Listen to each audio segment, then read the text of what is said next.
MDM s'est implanté en Tanzanie depuis 1992 et l'objectif du programme au départ c'était de faire des soins de santé primaire avec en relation toujours avec le VIH-Sida, donc travailler dans les services de pédiatrie, surtout avec les enfants infectés, faire de la prévention, faire du counseling. Et l'objectif de départ c'était ça. Et cet objectif-là s'était adapté au fur et à mesure de l'évolution du sida en Tanzanie. MDM s'est implanté dans la région de Kagera du fait de la prévalence élevée du VIH-Sida dans cette région-là et c'est la première région où a été déclaré le premier cas de sida en 1983 avec 3 cas reportés. Il a été important et nécessaire pour MDM de s'attaquer à l'épidémie là où elle a commencé. Les activités de prévention, qui sont surtout des activités de communauté, ont été reprises par une ONG mise en place par l'ancien personnel de Médecins du Monde. Et cette ONG-là, c'est TADEPA. TADEPA qui est Tanzanian Development for AIDS and Prevention. Il faudrait qu'une activité de mobilisation communautaire ou de sensibilisation communautaire, selon ça. Donc on mobilise d'abord la communauté, c'est-à-dire qu'on dit à la communauté qu'il y a une pandémie qui est là. Donc il faudrait qu'ensemble on joigne les mains et qu'on lutte contre cette pandémie-là. Là, c'est mobiliser la communauté. Sensibiliser la communauté, c'est informer maintenant cette communauté-là. Qu'est-ce que c'est que la maladie? Qu'est-ce que c'est que cette nouvelle pandémie-là? Donc, l'activité de mobilisation a commencé par la formation de ce qu'on appelait les pairs éducateurs, par la formation des leaders communautaires, qui étaient un peu comme des relais communautaires. Donc, avec ces leaders communautaires qui ont été formés, avec ces pairs éducateurs qui ont été formés, il y a un certain nombre d'éléments qui ont été mis en place, notamment la sensibilisation par du théâtre, la sensibilisation par des messages, la sensibilisation par des posters. Donc, et ça, c'est beaucoup plus fait par TADEPA. En plus de faire des activités de mobilisation communautaire, il faut dire que TADEPA aujourd'hui reçoit des financements pour faire de l'eau, pour travailler dans le domaine de l'eau et de l'assainissement, pour travailler dans le domaine des droits de l'homme, précisément les droits des enfants vulnérables, dont les parents sont décédés de sida. Aujourd'hui, TADEPA est une référence en matière d'activités communautaires dans la région de Kagera.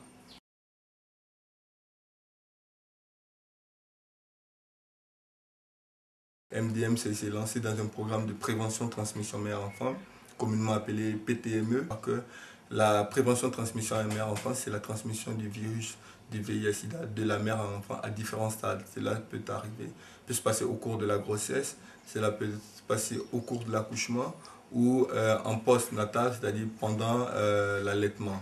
En absence de traitement de prévention de transmission, c'est à peu près 30 à 45% des enfants qui vont être contaminés. Et cela si on ajoute, en y incluant effectivement la transmission par le lait maternel. Avec l'utilisation de l'AZT, on réduit la transmission jusqu'à 25%. On faisait également de l'appui nutritionnel pour les femmes qui optaient pour l'alimentation de substitution. Donc, on a à peu près des taux de transmission verticale à peu près de 10 à 12%. Et il faut dire que ces taux-là ont été tellement bien perçus par le gouvernement tanzanien qu'à chaque fois ils sont une référence lors des conférences nationales ou internationales. Et Kagera Regional Hospital est toujours cité en exemple pour sa conduite dans la prévention de la transmission mère-enfant. Et après 2005, il y a eu un transfert des activités de prévention de transmission mère-enfant au gouvernement tanzanien.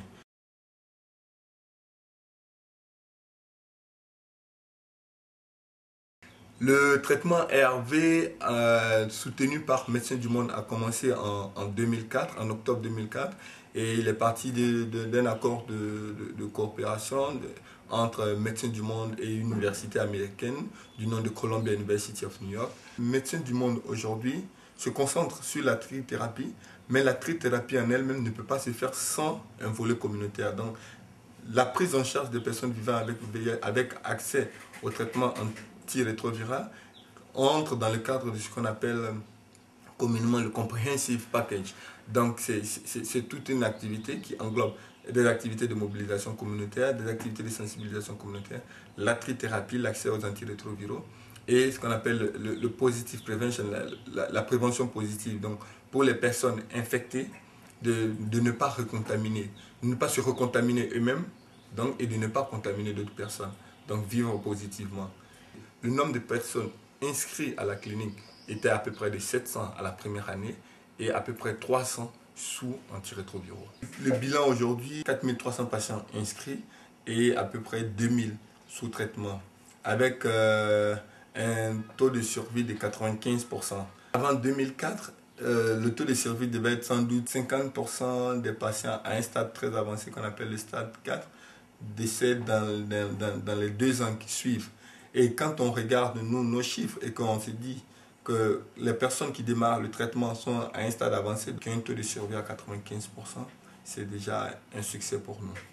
Donc il faut dire que la médecine du monde en Tanzanie va, après avoir supporté pendant 3 ans l'activité de prescription des antirétroviraux à l'hôpital régional de Kagera, va transmettre ces activités-là au gouvernement et ne va plus continuer de supporter l'activité à partir de février 2008. C'est ce qui est envisagé pour le moment et le relais sera pris par l'hôpital. Cela permettra à Médecins du Monde de pouvoir beaucoup plus se concentrer sur les 3 districts pour lesquels il doit mettre en place les activités de lutte contre le VIH/SIDA, partant de la mobilisation communautaire, le soutien psychosocial et nutritionnel, la prescription des antirétroviraux.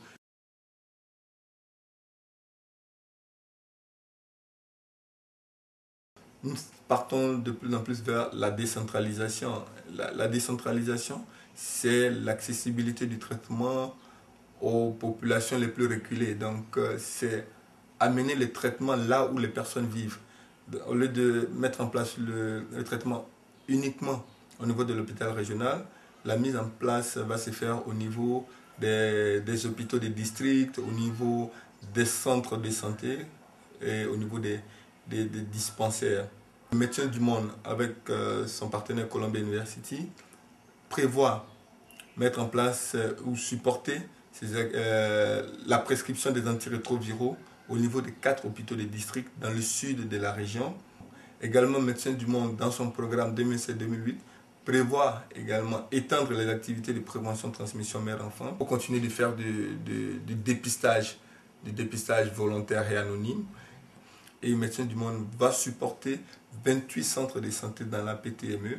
Il faut comprendre l'intérêt de la décentralisation dans le souci de favoriser une plus grande accessibilité des services, que ce soit des services VIH ou des services de soins de santé primaire. Dans le cadre des activités VIH, c'est vraiment faciliter la tâche à la population que de leur apporter ce service là où ils vivent.